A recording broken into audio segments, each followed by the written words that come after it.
So, I want to talk to you today about how you can directly affect the economy. What? Well, stay tuned because we're getting started right now, and I have a lot of information that you may never have thought about.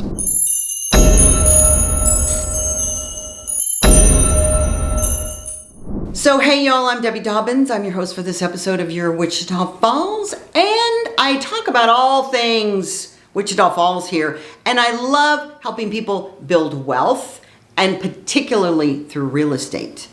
And the thing that I find really fascinating is that people, I live in a bubble, trust me, I do. I'm very focused, I'm very tunnel visioned about a lot of things, but I also see this huge 10,000 foot view of the world and our economy. And I remember watching that view back in 2008 when we had the meltdown.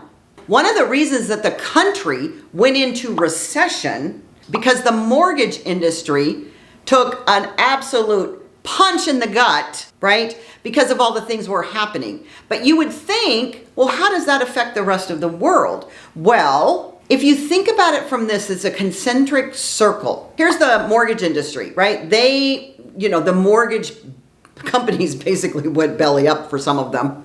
Right? Countrywide comes to mind. But think of all the people they touch. So not only the mortgage industry took a hit, so did the real estate community, right? Realtors in general. But who do they affect? This circle gets bigger and bigger and bigger and bigger. So when you're talking about the economy and you're talking about real estate mortgages, appraisers couldn't work. Surveyors couldn't work. Title companies, people were laid off. And builders, oh my gosh, the builders, because there was too much building going on. So all the employees that were working for builders were getting laid off. So those are a few industries, big deal. Oh no, it affected everybody because those people buy things at Target and Walmart and Best Buy and the gas station and the grocery store and all the disposable places that we spend our money.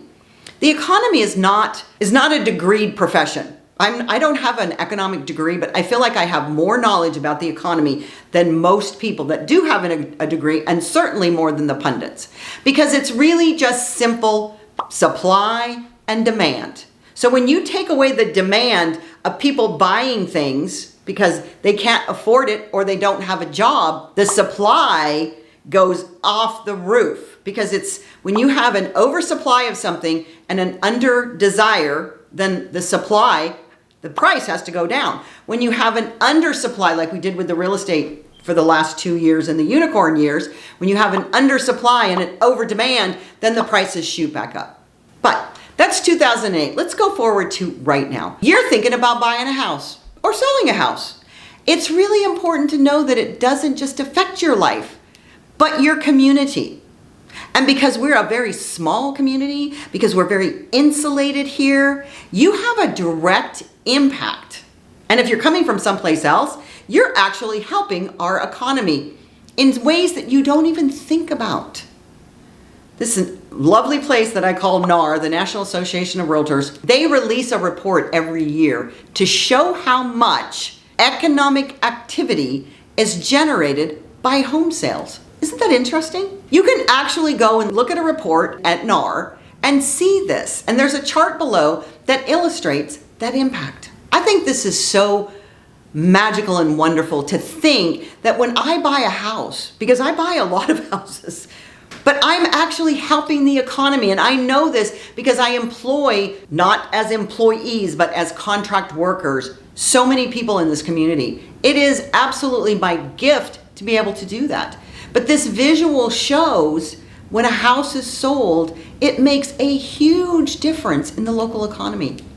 And the impact comes largely from the workers that are required to build or update or buy and sell homes. As I said, using the example of 2008, each person that's involved in the transaction, and there's a lot of people involved in these transactions, spend money. They spend money in the economy. And so there's a dude at the NAR, this is chief economist, and he explains that the housing industry adds jobs to an economy. So when you say, I don't want to buy a house because I'm waiting for the prices to come down, you're not only going to lose out because the prices are not coming down, but number two, you're losing an opportunity to actually help your community. The economic impact means housing is a significant job creator. I think that's one of the reasons that I love this industry so much, is it really truly does help fuel our economy of this great nation, including our fabulous community here in Wichita Falls. So for every single family home built, enough economic activity is generated to sustain 3 full-time jobs for a year. What? That's crazy. If you can't hire people, right? You don't have the money extra when you buy a house to hire people to come in and do things for you. Just know that your reach is fueling our economy. Not only does it sustain 3 full-time jobs for a year, 1 job for every 100,000 in remodeling is spent. That is crazy.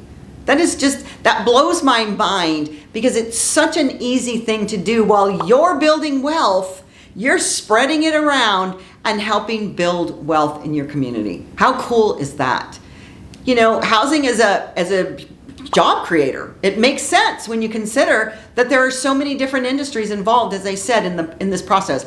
Using 2008 as an example, a recent article from Fortune noted that housing activity could have a more robust impact than you think due to the many ways that it's tied to the economy.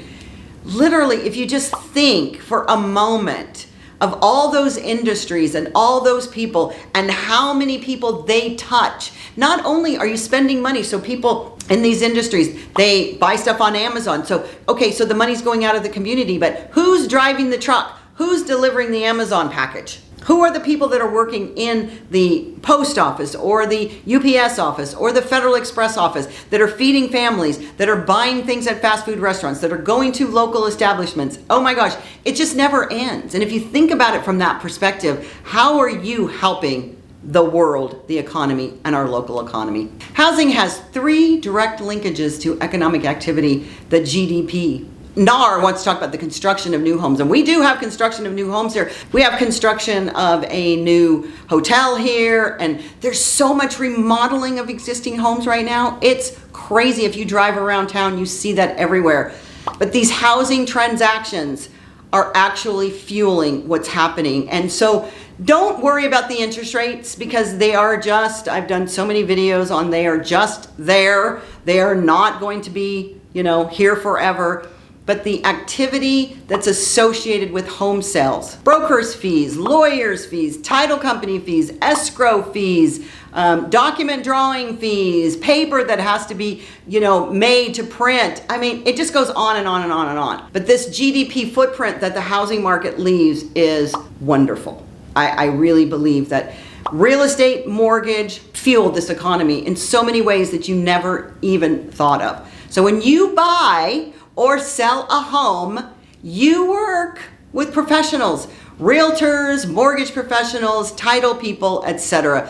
And all of those people are part of your team that you can all make a difference in your community. So think about all the people that are playing a role when you do buy or sell a house and reach out to them, thank them, be part of the absolute growth and wealth building in your community.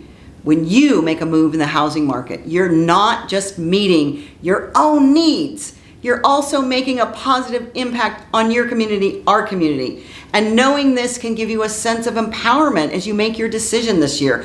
I love helping people find their dream homes, and especially if it's your first one. I'll help anybody find a home, but I love first-time home buyers because they're so excited. They lose their luster sometimes when they bought 3 or 4. But here's the thing, there's a Zoom link in the first comments below that you can schedule a meeting with me, and I will walk you through this whole process. And I hope that you will subscribe to this channel because there's so many great videos on here that help you know all about Wichita Falls. And if you're not even from here, there's so much about mortgage and real estate that will keep you informed and not listen to the news. As I always say, y'all come back now, you hear?